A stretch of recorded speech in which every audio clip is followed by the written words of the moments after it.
All right, everyone. Hello, and welcome to another episode of the Aware Athlete Show. I'm your host, Scott Forrester. And as always on the Aware Athlete, we're not concerned with ribbons and trophies and medals, but we're concerned with the invisible trophies, the rewards that last a lifetime, the reasons that we do what we do. So, having said that, today we're going to have a conversation that has a framework and something I think everyone's interested in, and that is living the life that you want. So today we're privileged to have with us as our guest John Crawford, and John is a Feldenkrais practitioner, and we may get to delve into what that means, or maybe at least we'll take a walk around it. So, John, welcome to the show. Thanks, Scott. Glad to be here. Good. All right, so let's dive right in here. So, John, can you comment on a few of the things that influenced you growing up? Because, like me, I think you've had a lot of career changes, and you've had a direction in life that maybe, as always, we don't know the end when we start. So, you have an interesting story. Can you comment on some of the things that influenced you growing up and got you roundabout to where you are today? Yeah, I guess like I've had actually many conversations with other people our age. So I actually spent some of my formative years as a younger child from age 6 to 11 in Australia, Tasmania to be exact. But be that as it may, there's that idea of having a free-range childhood where even at a young age, it was be home by dark. Even before we lived in Australia, you could hear the mothers on the doorstep calling for their kids out in the neighborhood as the sun was going down. And which is kind of interesting in one point, because for whatever reason, fear has become so dominant that that doesn't happen anymore. Everything is, and just it was such a great younger childhood, just exploring and going on. It was a small town. Maybe there were reasons to worry. I'm sure we played by the river and did all kinds of things. But I think that, and other people that I've spoken to, that's really kind of, it's a shame. Everything is kind of scheduled and done now. And then I was a pretty introverted kid, but I had always a best friend and liked school and liked everything. And then through adolescence, my introversion became an issue, I suppose, where I didn't think I fit in, or I wasn't like other people, or whatever it was. So there was kind of the working through of that. And then when I went to college, I actually became a psychology student. I got a degree in psychology, knowing full well I was never going to be a psychologist. So can you comment on that? Well, for whatever reason, I can't explain it. I can't say that it's right or wrong. I mean, my mother would have liked me to be a lawyer or a doctor or something like that, I suppose, as many parents might. But for whatever reason, I just somehow didn't feel right or whatever, and thought there was something wrong. And I didn't learn that much in my school classes, by the way, but I read a bunch of extra books that I learned a lot from. And that began to influence me. And I know we're going to get into awareness, because this is the Aware Athlete, right? So, and it really became a process of becoming aware, which I think involves an acceptance. So perhaps getting out of that mindset, I have to fix myself, and just being aware. So if there, it was weird for me, because I had a lot of social anxiety, introducing myself or that, meeting people, things like that. But I had zero test anxiety. There were many other areas where I had zero anxiety. Yeah. So, so that's very interesting. Yeah, so, I think you've already said some things that indicated not only change for you, but change in the world, because you're right. Kids don't get out quite the way they did. I used to roam the neighborhood as a kid, way out, and just go trick or treating all night. We don't do that anymore. Right. I actually grew up in a suburb or a city that's a small city at the time, but it's very close to Los Angeles, a couple miles, it's Hermosa Beach. Well, And there were actually such a thing as vacant lots yeah. back then. There was actually real estate. So I would wander off, and search the neighborhood and go here and there, wander through these vacant lots that were overgrown. Sometimes I would find berries to pick. Mm-hmm. That doesn't happen anymore. Any of those things. Or even salvage some wood or something and build a fort or a tree structure or something. God forbid, a kid climb a tree unsupervised these days. So I think you said that within you, and I think within everyone, because we're human beings, there was some inquiry, some questioning. Psychology. You wanted to get into psychology, and then you mentioned awareness. And so, I mean, obviously those are connected. Psychologists want to know what makes a person tick. And so that's kind of part of your journey so far then. I actually didn't know that you were raised in Australia. So yeah. Yeah. It was a great experience. I remember a great deal about it. So, yeah. And Australia was like probably 20 years behind. So it was like 1960 to 1966. Yeah. But it's probably more like 1940 to 1946, in terms of the, we had test pattern on TV until 5 o'clock. There was no TV. We went for a while without a TV and things like that. So yeah, it was, so that was very positive. So it's nice to have that positive early experience, I think, or it was for me to have that sort of grounding in my earlier childhood. And even when my adolescence was increasingly stressful. Yeah. And, you mentioned Feldenkrais, and Moshe Feldenkrais, who started the method, he talked a lot about social norms and all of those things and how it's to make people more alike. Yeah. And to be more spontaneous or to be more different or whatever is not the typical way that cultures and societies work. But it's a deep inner need that we all have. Who Sure. am I? What am I made of? How can I express myself? Yeah. So actually, now you already got into the Feldenkrais method, and you've already given us like one sentence in the direction that takes. I think that I got in the Feldenkrais method in a very similar way. I got in because of an injury, but I also got in because I wanted to have a deeper understanding of, what is this life? And I think he really gives us some tools to explore that question. So what, if you can give us a sentence or two, just lead us in the general direction of what is the Feldenkrais method. Well, there's a famous line by Moshe. Somebody asked him that question, what is the Feldenkrais method? And he said, well, that's difficult. And it'd be like trying to explain what a mango tastes like. So, or as we had in our training, our trainer said, what is electricity?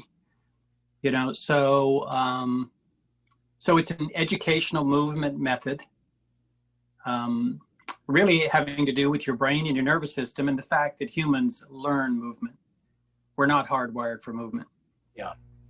So we have a long apprenticeship after being born, unlike any other animal. And then we have the other factors of being truly on 2 feet with a big heavy head and a small base. So we can learn how to move in many ways, mimicking our parents in all kinds of different ways. And then he would say too, however you learned how to move, say, from point A to point B, once you successfully traverse that area, your brain said good enough. So there's so many patterns that are learned that are never ever questioned again. And your brain even normalizes that to the point where anything else is abnormal and the way you learned it is normal, which is just a totally fabricated kind of thing. Yeah. So without getting into something that's so esoteric that people can't even understand it, to start with, if you do Feldenkrais lessons, you're learning how to move better. And you're learning how to do what you do now before jumping in to learning how to do it better. And that's another Feldenkrais. You know, when you learn, when you know what you're doing, you can do what you want. Exactly. So we're doing exactly what I'd love to do, is getting into the ideas behind the method. But if nobody knows anything about it, you when you do a Feldenkrais lesson, you're actually going to end up basically moving. And now I know And that we have a lot of. it's not Go ahead. it's not the whole intent of the method. But if you want to get a physical picture of it, you're going to be doing a lot of moving. Yes, and in some very subtle ways. So, and you know, one of the things in my teaching of classes, and with particularly in classes, but with others, is we sort of have a built-in. We live in a very society where competition is sort of heralded, and so that we go into achievement mode. And does achievement mode get in the way of awareness? Exactly. You know, if you're really bent on how you're achieving it, then that's kind of a problem in one sense.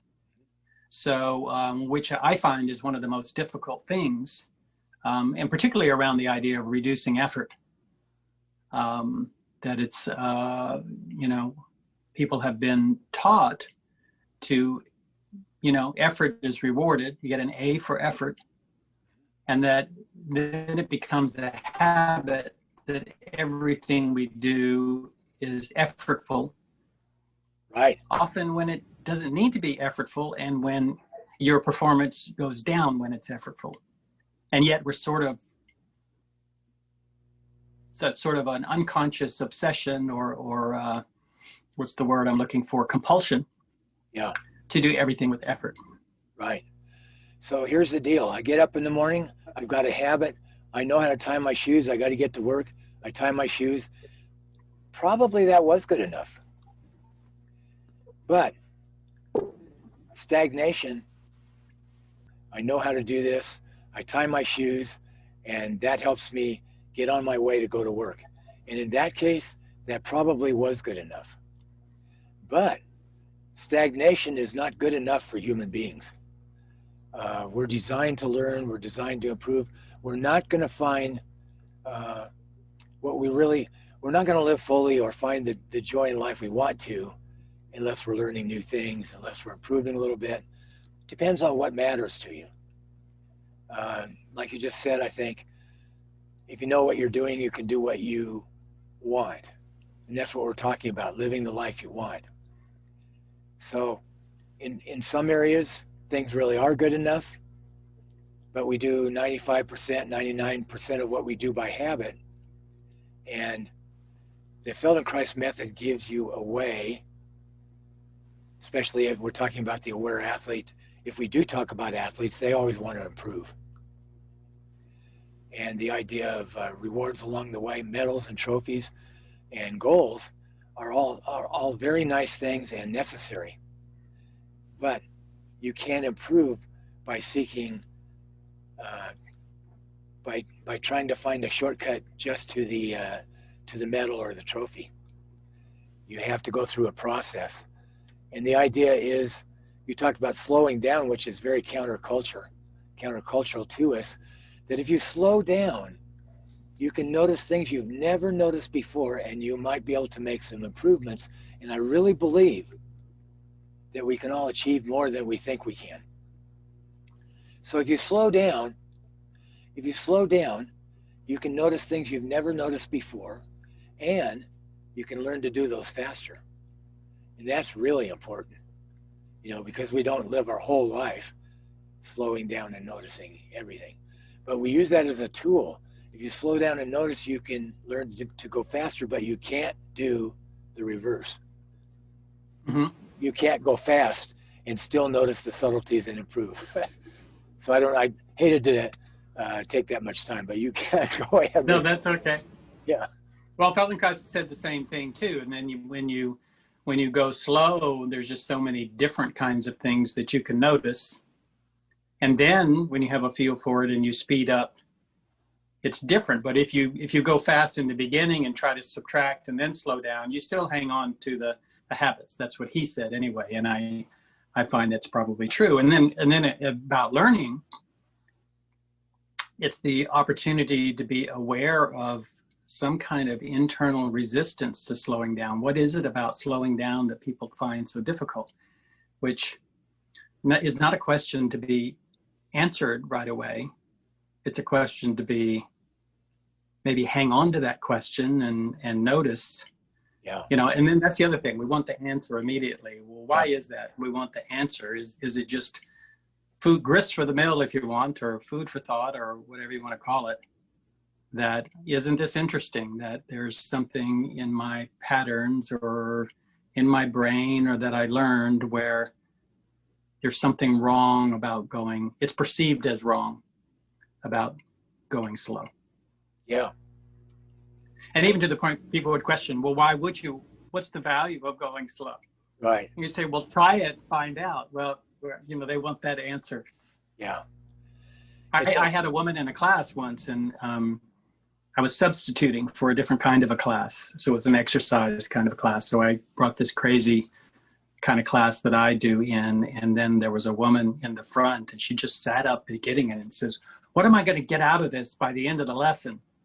And I said, well, why don't we just wait and find out at the end of the lesson?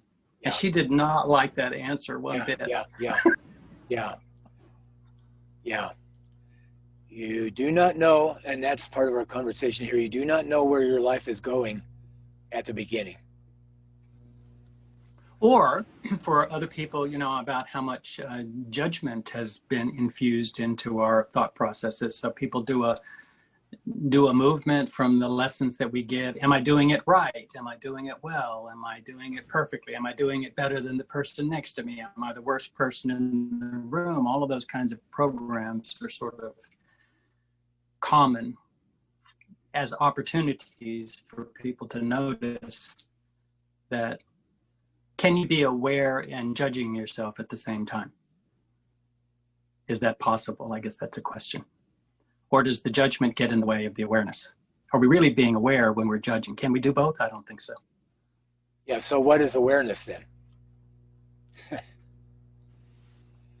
Well, and again, you can be aware that this judgment is happening.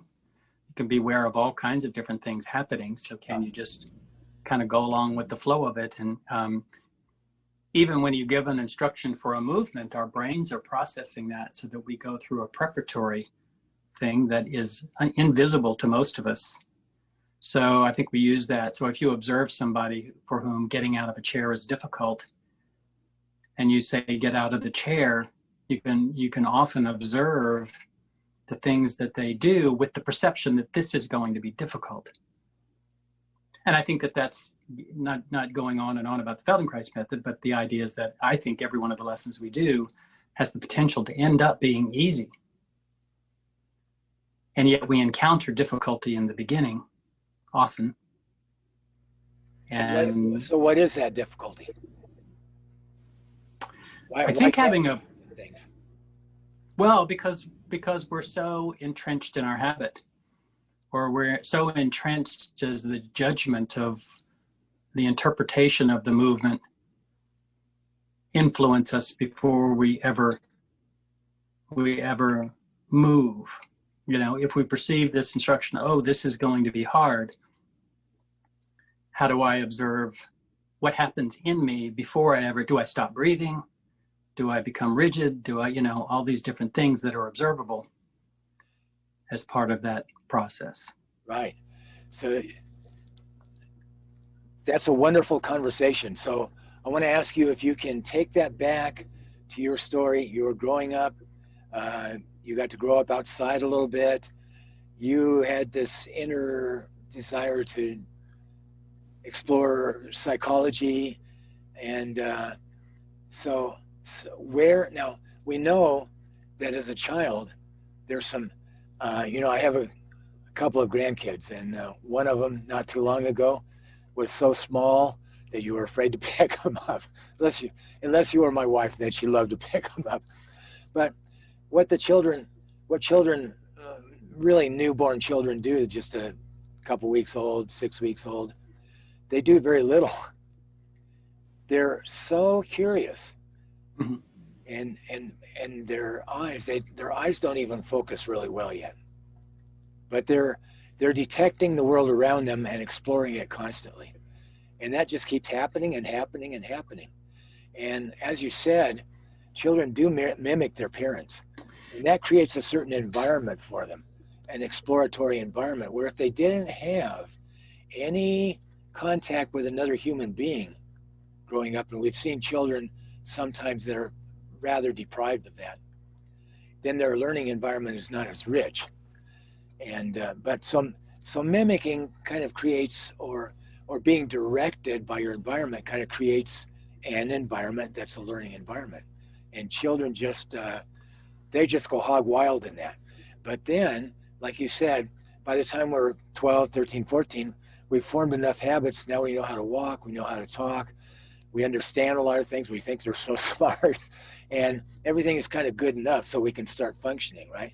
And then we go through adolescence, have to develop a little bit more identity, and we go through a lot of struggles there, and we get a little bit farther on, and we think we're who we are, and then we lose that period where it was the most expansive period in a human being's development, where they're just constantly exploring.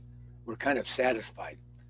So how did you, in your own personal life, break free from, okay, now I'm satisfied because I can do all these things. I can drive a car, I can go to work, I can do all this, to going back to being so open to getting into an exploratory phase in your life and improving things to the extent that you could do what you wanted to do? How did you make that transition back? Because most adults, or many adults, or for much of our life, we just kind of stay stuck in that spot where I'm an adult, I'm satisfied with that. How do you break back in, and how did you do it? Yeah, I think that's an interesting question, and I don't know that I can exactly answer it. And going back to learning movement, there are embedded in all this example you gave of the children learning are tons and tons of what you might call mistakes. Mistakes are part of the process. Yeah. And that's another thing we get obsessed about, making mistakes. I don't know that I really felt like it was a conscious choice. Whatever I was feeling wasn't working or whatever, so I was just trial and error trying to find my way. I had several other influences besides Feldenkrais, but they were all sort of somatic orientations, and for whatever reason that spoke to me. Yeah. So even in my early 20s, there was, I said psychology, there was Gestalt therapy. There were various others that had huge influence on me, and it was really, they were more about sensing than they were about thinking, or observing was sort of embedded in those things. And I was never a big talker. I could be, depending on the subject being, yeah. And my father talked constantly. So we, my father never said, but nevertheless, yeah, I don't know. I feel like I was just, kind of a kid learning to walk. I was kind of stumbling and falling forward. And I don't know that looking back on it, was how amazing things turned out as well as they did. It's just, but I appreciate, and I would have to say my parents were great for whatever their failures might have been, as all parents' failures, become apparent, that they never pushed me. My father and my mother were both about, it's up to you to figure out your path, and they didn't get in the way. They didn't impose what I needed to do in life. So I'm very appreciative of that. So my dad was real big on getting a degree, but he said, it doesn't matter what it is, just get the piece of paper and that will help you in life. Yeah. So that was, I feel lucky in that sense, that yeah, and I just kind of followed my nose and followed the things that interested me for whatever reason. Again, it didn't feel like a choice almost. And I had jobs. You mentioned I had many different kinds of jobs, but sort of as an avocation, that was kind of constant in what I was interested in, whether I was selling golf clubs or selling beer and wine or, all the different things that I did. Those Yeah, were my jobs. I didn't know you sold beer and wine. And there was a thread. Yeah. And so there was a thread of, but it did change the interest in the human brain and human behavior and all of that. And then eventually I became a health educator, and that kind of became more useful, but at the same time, yeah. So I look back, it was kind of it's like Bob Ross, the painter, right? It was like some happy accidents that kind of, Yeah, well, as I look back, that there all we kind of go. worked Yeah, out. there we go. So I think you just summarized an awareness through movement lesson. You just stumble along and try a lot of, Yeah. and then you come up with a result that was better than you thought. And Yeah, just by accident, you move away and you say, aha, that if you tried to figure it out, if you're just willing to, yeah. So life is a process. You really illustrated that, because I've had people ask me, what's some defining moment in your life? And I always have to say, well, boy, there's a whole bunch of them. And so if we take all the points along the timeline, it becomes a continuum, a process, rather than, there's just not one defining moment. And I think you really defined what life is. It's a search for answers, and we do it experientially, and they come. And I have to commend your parents, because you didn't have that extra thing to overcome. Mm-hmm. And even at the end of the day, as I look back on it, I might have been looking for answers, but I don't think answers ended up being the answer. Yeah. Well, yeah. Well, I think what you just summarized it there. You were looking for experiences as much as things or facts or learnings, that we can our typical learning out of a book, which I loved also, but but you were looking for experiences, and they come. Seek and you shall find is actually true. Mark Allen described, who was a 6-time winner of the Hawaii Ironman, described that he had tried every training method there was before he settled on some of the things that helped him win 6 Ironman titles. Mm. So a lot of experimentation, if you want to apply that to the athletic setting, or, it's always deeper to apply it to life. But I do have, when we got into this conversation, you raised so many points already that there is something that I do remember, that when I had an injury, and by the way, the Feldenkrais method, you do a lot of moving, and it does help you move better, and it does have a lot of, it's not the deepest intent, but it does have a lot of therapeutic value. Sure. Mm-hmm. And so when I came to it through an injury, I found that Moshe says that in order to change something, you have to change your self-image. Oh yeah, you can make an external change, but it doesn't last. So you have to change your self-image. Well, I came to a person who could help me with my knee problem. And what he did is he caused me to look at life, look at my movement in a more efficient and gentler way. And that just killed me. So, and the reason I raise this is because this is why real healing and real self-care is so counterculture, because I was a bull in a china shop. That's me, I'm just going to bust my way through everything. I'm strong. It doesn't work though. Well, even so something simple that, and now now I'm 70, I can still run. So go ahead, John.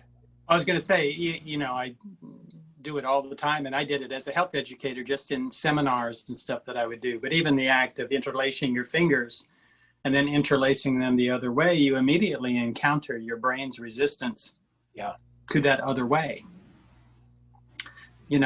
And to the point where some people get irritated, or they just won't do it. They have to go back to the other way. And then folding your arms is another one where then you encounter, well, how do I fold my arms? I do it all the time, but I have no idea how I do it. And you can't know how to fold your arms the other way until you know how you do it the way you do it. So it just opens up a process. And then even, to bring up Feldenkrais again, he said, then you can get so carried away with a method that it becomes counterproductive. And he said, if you become so entrenched in this method, you're worse off than if you'd never begun. Yeah. So it was really about how do you really develop your own process at the end of the day, and everybody's going to be different. So how do you develop inner strength? It's by developing inner awareness and strength, not always looking for the outer validation and so on. I always just think about the self-help bookshelves just lined with hundreds and hundreds, do it this way, do it that way, and people are just bouncing from one thing to the other, looking for the magic formula. We used to do that with, so one of the things I did was run a weight management thing, and people invariably would say, just give me the list of foods. But we know from research that actually does not work. No. And you observing your own patterns is far more productive, but it's very difficult. People have a belief that, if you just give me this cookie cutter formula, then that's going to work, but it actually doesn't. Okay, so typically, we're actually touching on something here that can help athletes or people in any area of life, is that we look on, no wonder we don't have inner strength. There's two reasons. One, we're a human being. We're a neurotic, compulsive human being. And two, and then of course there's culture, on the overlay of culture on top of that, expectations that we've been raised with, that we should pay attention to external expectations. And well, anyway, those are two of the things that I lost my third one, which is what I was coming to. But well, what triggered for me when you said that, I kind of go to Gestalt therapy and Fritz Perls, where he didn't like the word neurotic, and neither did Feldenkrais. And Fritz Perls said, when you think about it, children who have very little personal power come up with these, when you think about them, highly creative and interesting ways to cope with their lack of personal power. And the problem is, when they grow up to the point where they do have personal power, they're so entrenched in the habit. Yeah. They're stuck there. Yeah. And so it's just not some magical, oh, now I have personal power. All that past history is still operating. So again, what are all the different ways? And again, I was always drawn to movement rather than talking and thinking. And so all of these, and when you think about it, thinking is movement, emotions are movement. That's right. Movement, influence, emotions. There's lots and lots of research on all of that. It's all one system. We think of them as being physical versus psychological. There's no difference. Right. I mean, they're both they're only for the sake of talking about it do we create a difference. That's right. So, it's all one system. I think I tended to be, I love to read and think about things and philosophize or understand the principles behind even simple math. And that's why, so what we're getting into here is the concept of embodiment. And embodiment involves thinking, furrowing your brow. But anyway, it involves both the mental and the physical aspects. So there's a very famous ultra runner who is just tearing the world up right now. And it's a female. And she describes her experience running her first ultra, and it got kind of hard, and she decided that was enough. cool. Actually, that's cool. That's a great story. Yeah. She was running 100 miles and got 60 miles into it and decided, I can't do it anymore. And then she took reflection on that because her ability is so great. She realized that was a horrible mistake. Now, where is she from? Where's she from? Yeah. United States. Oh, okay. I was thinking, I saw some documentary about this Peruvian girl who just had amazing long distance running ability. So I was wondering whether that was her. I might have seen that one too. But anyway, so then she realized that that was all a mental thing. The brain was just saying, this is kind of hard. So, that's one thing the brain is here to do for us, protect us. It wants us to achieve a goal unless it gets uncomfortable, and then it's trying to protect us from harm. Mm-hmm. But we have to make the distinction there between lack of mental training, lack of experience with what this does feel like so that you get to accept it, moving out of your comfort zone and actually harming yourself. That's a huge distinction there. So the reason she didn't finish that was mental, not prepared for it, not willing to accept her situation. But from then on, she just doesn't do that anymore. And she has beaten men over 240 miles, won that all out, and another 200-mile race. She led the whole thing until the last little bit, and then came in second. And has attempted audacious things, and just loves it. Just finds so much enjoyment and joy in it. Does everything with a huge smile. So it's all one system. If you're listening and you're a human being, or if you're listening and you're an athlete, or whatever you are, it's all one system. So we have to totally embody what we want. Can you comment on that?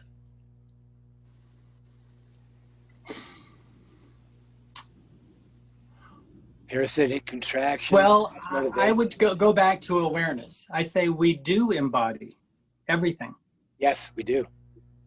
And we think we don't. Yeah, that's right. That's right. So embodiment is just something that's always available to notice in some form or fashion. And then even the Feldenkrais method is quite clever in terms of taking you out of your upright posture and doing things in some different orientations that frees you up. Yeah. Because if you're lying on the floor doing running type movements, you can't fall. So you can explore in different kinds of ways. So this is some really clever kinds of things. But I think that's the thing where, and it's hard when we catch ourselves observing thought, how often it goes into these categories that actually are fabrications. So embodiment is, if you're breathing, you're moving. So embodiment is sort of a resource that's always available. That's true. In fact, actors use that all the time. If they want to express somebody who's given their all and they feel defeated, they're going to come down like that, Or Superman stands, I'm Superman. It's all embodiment, the acting world, I think, is. Well, Feldenkrais loved acting, and he even commented about the actor who picks up the empty cardboard box on the table in the play and makes you believe there's something in it. Yeah. Then it's getting really subtle that we can see, and that's a pet peeve. I hope I'm not getting off track, but when I watch TV shows and stuff and they have, like a paper cup of coffee, I can tell that it's empty. It just bugs the heck out of me. Yeah. You can just tell. Yeah. And so I don't know that exactly fits, but at the same time, I think that, the thought has come to dominate so much that we've lost touch, if you want to use, a somatic kind of a word with what's going on. And so we're so stuck in thinking that there's more potential than that. I mean, there's an intelligence that goes beyond thought. Yeah. So I know embodiment, we talked about acting. It always brings me back to the story of Samson in the Bible. And I never understood that until after I'd gone through some Feldenkrais training, I think. And the concept of embodiment was a little bit more in the forefront of my thinking. But Samson had this long hair. Well, what that was it's a metaphorical thing to me. It's a metaphor. But it was an actually physical embodiment of a commitment. And when he allowed in his life for that to be cut off, again, it's a metaphor. I'm not talking about the value of hair. But when he allowed for that to be cut off, it was an embarrassment, a contradiction, a counter, cross motivation to what he had committed himself to. And then eventually the hair grew back and so on. His strength came back. But it's just a nice example to me. That's what it represents to me, of embodiment. And again, just a metaphor. But well, and so then you talk about the roles in society again, whether a male role, female role, all kinds of different things. And one is strength, and how do we errantly come to some posture of strength that's just made up? Yeah, it's like a mask.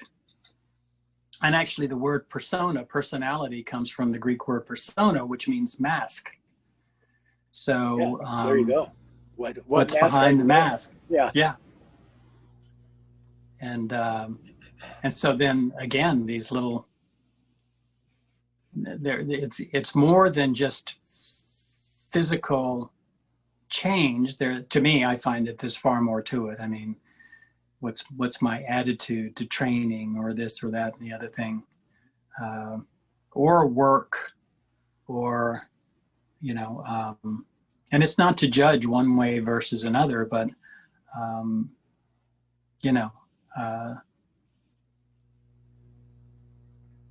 but it is there for us to examine, if you will, or notice, or through experience or whatever, that so somatic methods can be a new doorway or a new pathway, or not that they're separate from thought, but that can be a new way to see yourself. Exactly, yeah. Or feel yourself, or... Exactly, yeah. A powerful, powerful tool to do what you want. We've talked about this method being, slowing down is counter to our culture. We all want to go faster and faster and faster and get it more and more done. And life is so hectic until you slow down for even 1 minute.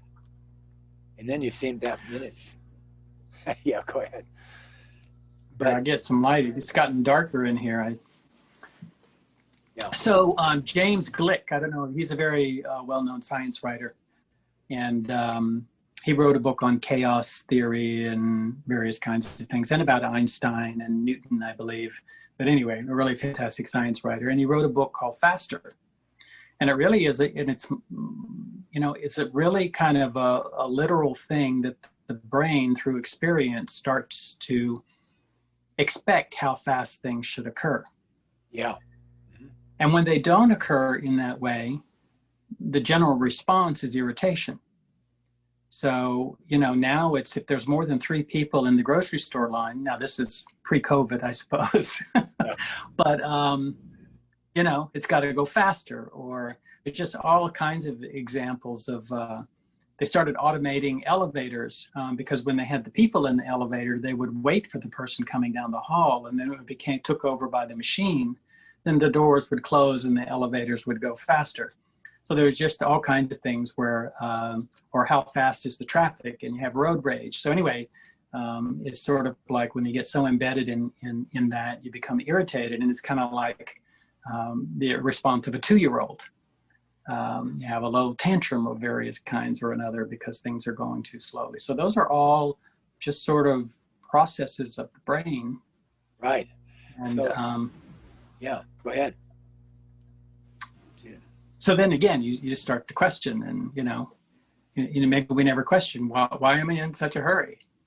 Yeah. Or and you even made the distinction. There's a difference between hurrying and going fast. Those are not the same thing. No, they're not. They're not. Hurrying implies some level of anxiety. And exactly, and it's a profound difference. Profound. So to bring that down to something practical, The other day, I thought I had a lot to do, but it got down to 3 degrees a couple of weeks ago, and our furnace wasn't working. We need our furnace. That was cold night that night. I'll tell you what, I got up, and it took me a day to recover from it. That was a stress on the body. I kind of had a sleeping bag, but it was still cold. And so, yeah, I got a lot to do, but I got this thing in the way. I was going to put a new regulator on our propane furnace in this RV. Okay, so I go to get a new regulator. I put it on. It doesn't thread right. So now it's a mess. Now I can't use it. I got to put on the old one, which doesn't work. And then I have to go someplace, and I have to try to get a pipe thread tap, 3/8, pipe thread tap. Well, they don't have it. So I have to go to another place. They don't have it. So I have to go to another place. They sell me the wrong thing. So I have to go back to that place, and so in all of that, I don't always do this. But that day, I was trying to stand in my place and just be in the moment. It takes what it takes, and what can we make of it? And everybody has one of these stories. But by the time I got done, when it was actually done, it was easy. I finally found the pipe thread. I found a guy and it still wasn't working for me. So I found a guy who could put that together quite easily with the tools he had. He was an RV repairman. Got back home, put it in quite easily, got everything hooked up, and the furnace still didn't work reliably, but I got that, I got that part in, and I got an amazing amount done with the rest of the time. It was just almost a miracle.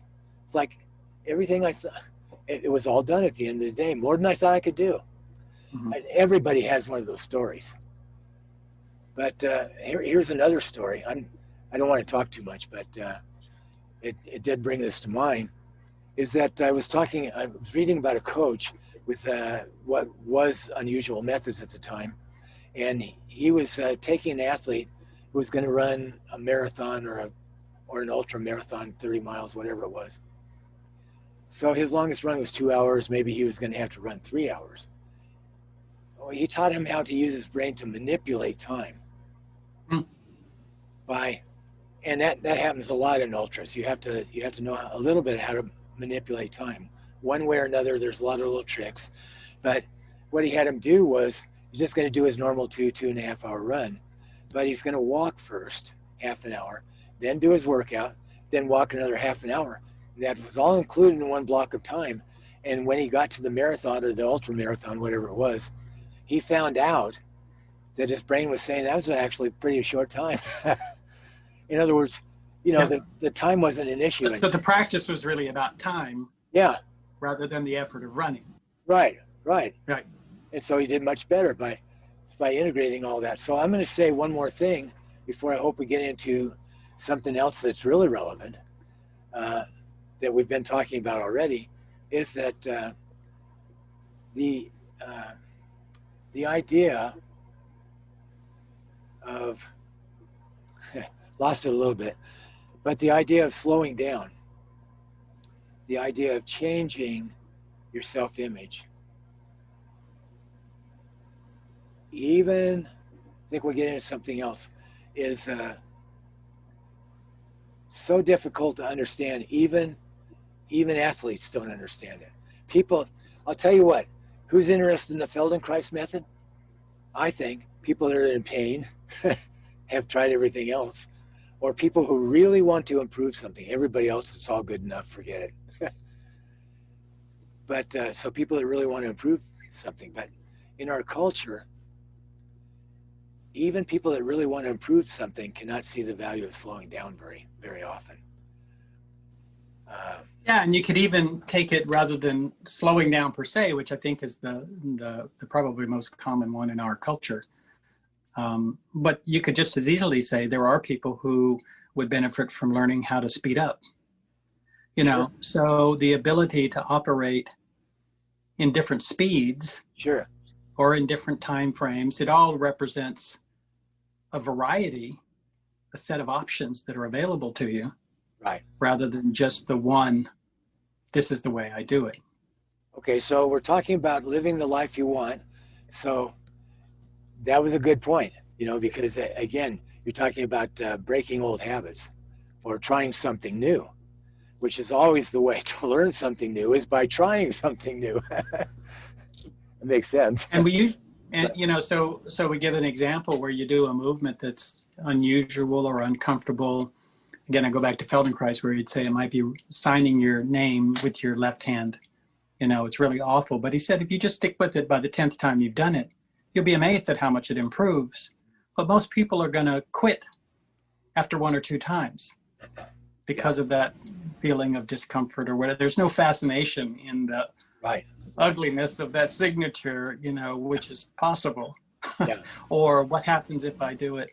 And it really comes down to, sort of the idea of play, which is inherent in the method. Also, you went back to the childlike, playful kinds of movement. That's the best modality for learning. Doing it with military precision is not it. Yeah.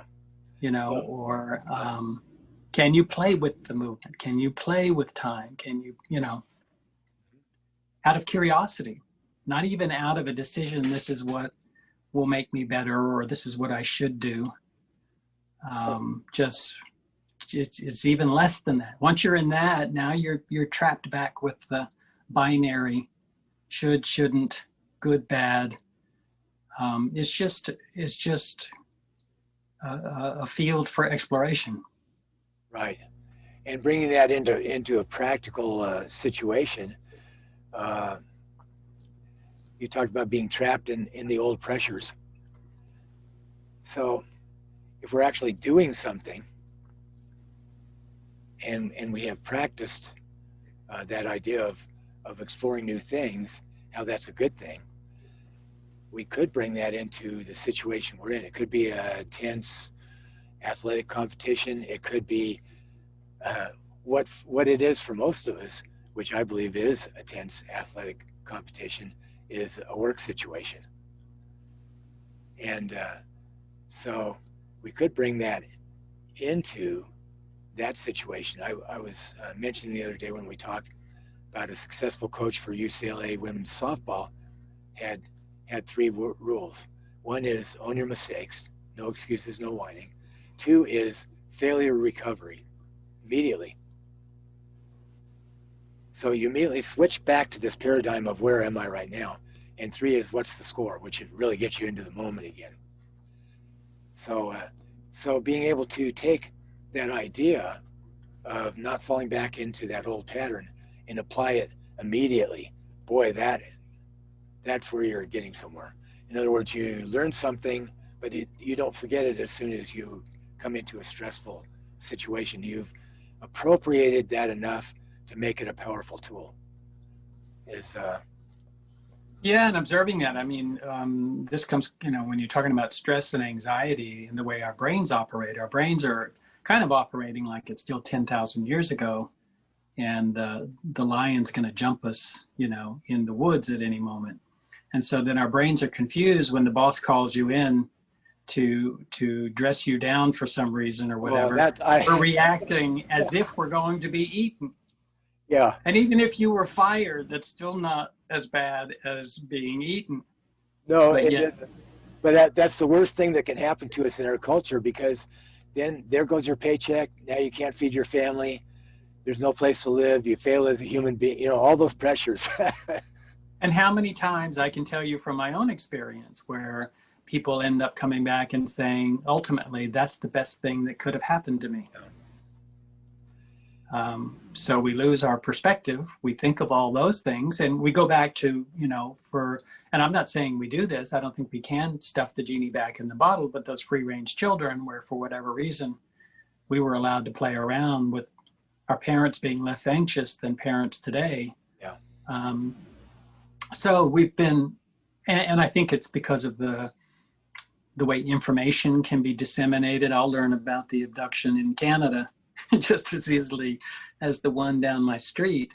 Yeah. And we perceive the world as being a more dangerous place, but there's good research to say it's probably the opposite.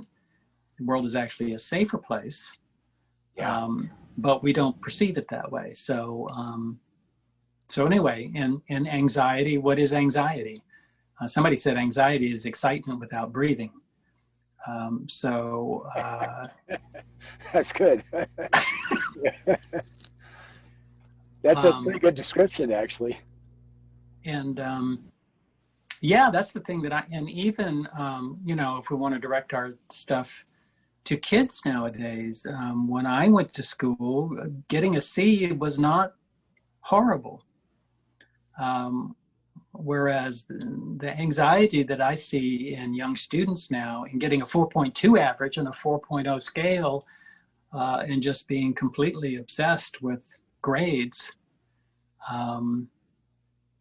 there's all kinds of things where I think people have grown more anxious. And I think, again, with the millennials and this and that, and maybe for good reason, but yet,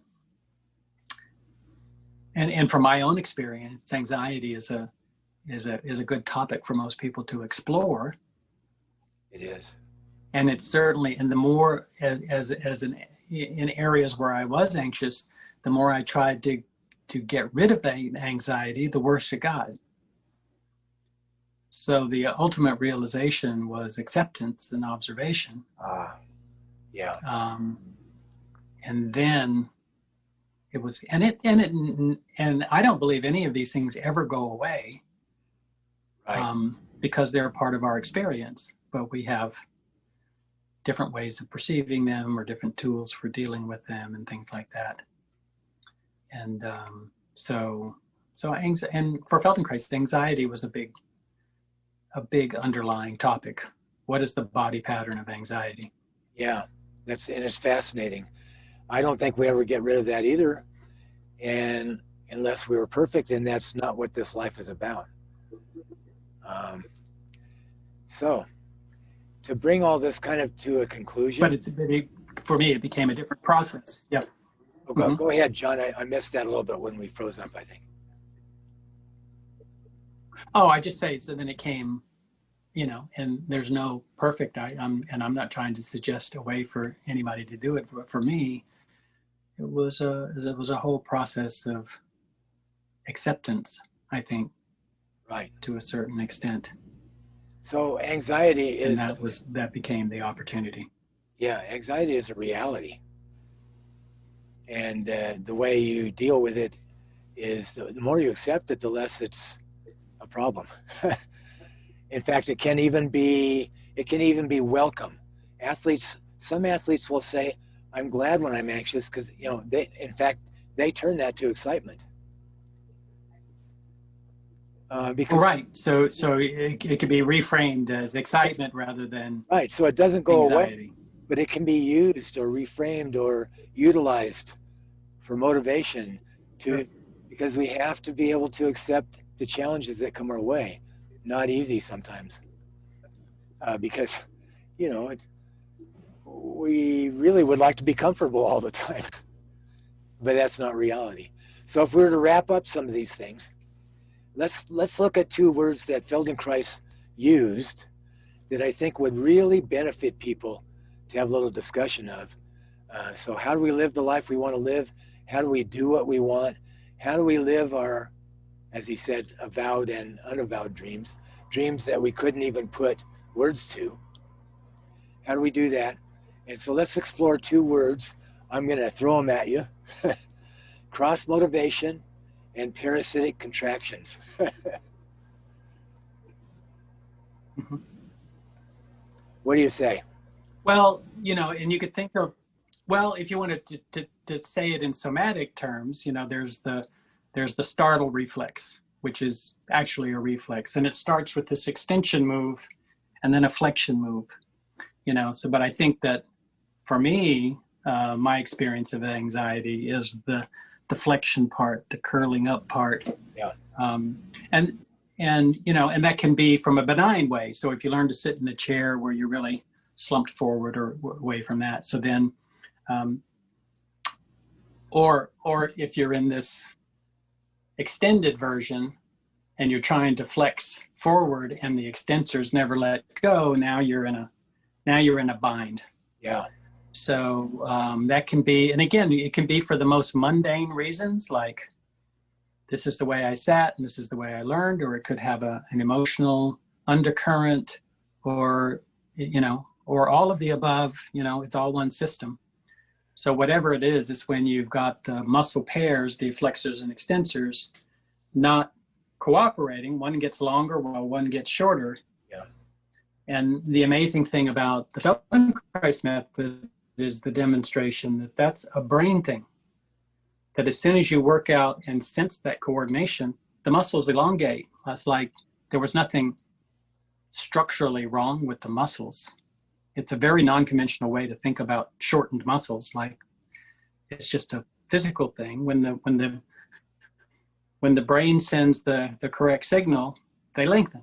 Right. Yeah. So, so anyway, cross motivation, thank you for you're in this postural state based on emotions of some sort, then you're kind of stuck.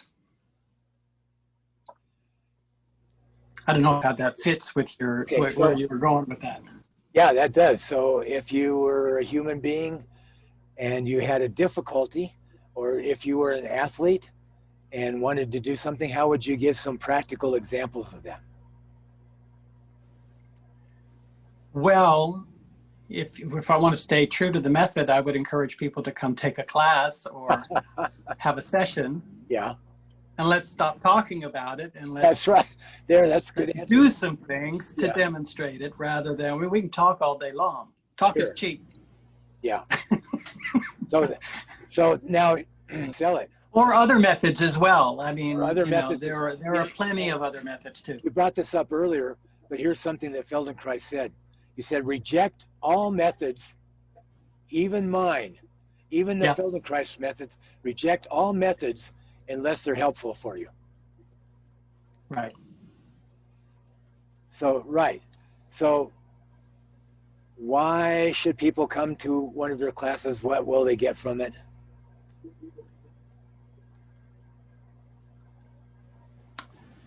Yeah, I don't know, and I would say that it's interesting going back to sort of this is un-American and A for effort. I go with the 80-20 rule, which I do all the time, Pareto's law, that probably 80% of the people who come to my class leave and don't come back.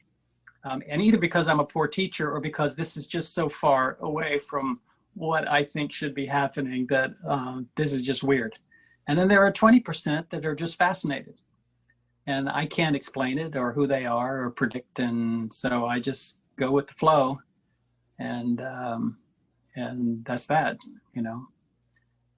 But some people are so entrenched in exercise mode, and this is not that, this, I can't do this. Yeah. Even if they were to come to 3 lessons, right? Again, it goes back to that trying it once and quitting. I've had some other people said, I told myself to come 3 or 4 times, and that made a huge difference. I would have quit after the first one, but after the third one, I learned something. So, but I gave up trying to convince or, come. Yeah, no, I wasn't asking you. Check it out, leave. Against anybody. No, I was.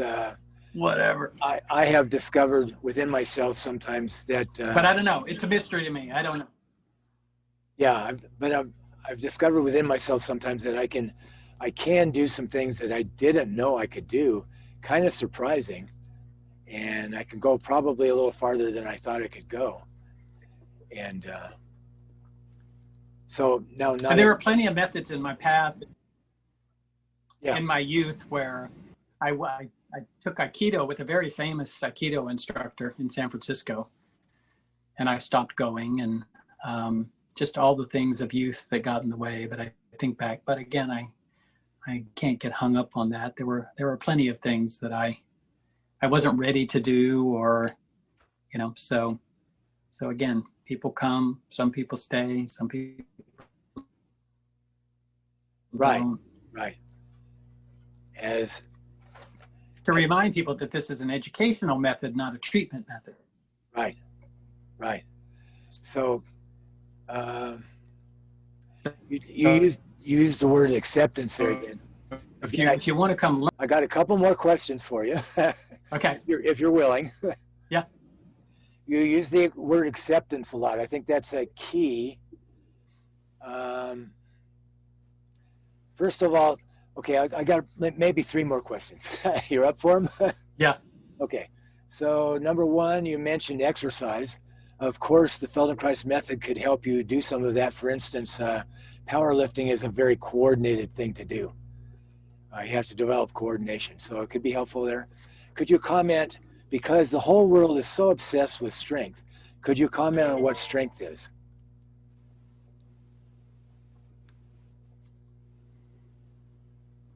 So I'll say it this way, strength would be whatever level of strength would be relevant to the movement or the situation that's involved. So, and to the degree that mobility would be part and parcel of being human, that applying excess muscular effort will be an impediment to movement and can actually cause injury and all kinds of things. So coordination, coordinative structures, if you will, for certain functions, the appropriate strength will be applied through coordination. But strength for its own sake doesn't help with coordination. Right, right. So it doesn't work that way. The best rock climber is the most coordinated rock climber, not the strongest one. You've always seen the YouTube videos, the mixed martial artist versus the bodybuilder. The bodybuilder has no chance. Now, if you could reverse it, but what you're skilled at is the factor. And there's all kinds of things in exercise that are claimed if you get stronger with your abdominals, it's going to change posture. So strong abdominals, I don't believe are necessary. And again, if you don't have this coordination between the flexors and extensors, making one of those pairs even stronger is maybe going to exacerbate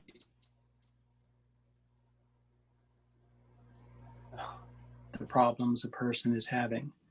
Their muscles to protect joints seems to me perhaps not the best strategy. Yeah. Versus better movement coordination to reduce the stress on those joints. Yeah. That's two completely different ideas. Right. So that would show that the best athlete is the most coordinated, most efficient athlete. It would also show that somebody who has to sit at a desk might have less back pain if they were more coordinated, if the flexors and extensors were more coordinated. Work together as a team, more harmony in the there's a word for that, escapes me at the moment, but anyway, in that coordination between the pairs, antagonists and antagonists. Sure. So I ask you what strength is. Now, you use the word acceptance a lot. Since that's such a key thing, I'm going to ask you to talk about acceptance and ego, because ego is something that's talked a lot about in sports or in life, and it can have different definitions. But can you just give me a little comment about? We've talked about cross motivations, parasitic contractions, things that work against themselves within you. Can you comment about ego versus acceptance?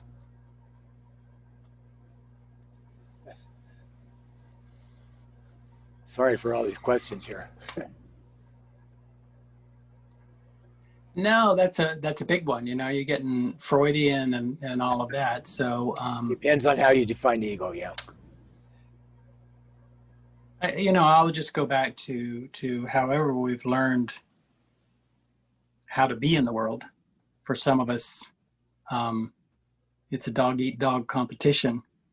And again, maybe we learn that from our parents or all kinds of different places where just as children we swallowed that whole.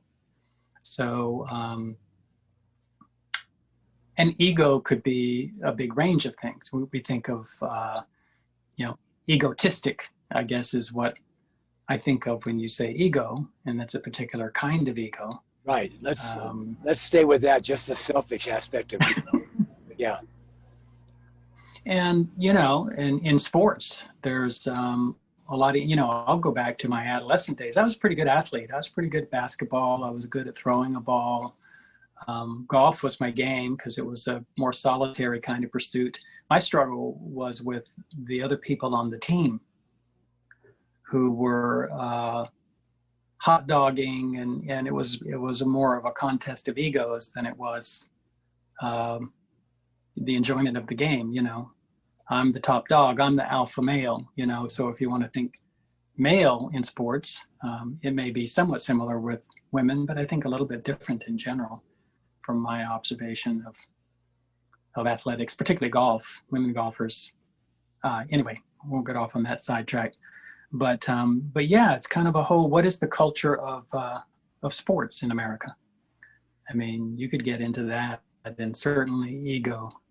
That could be another conversation, couldn't it? Plays into that. Yeah. An important one. But so, John, let me ask you,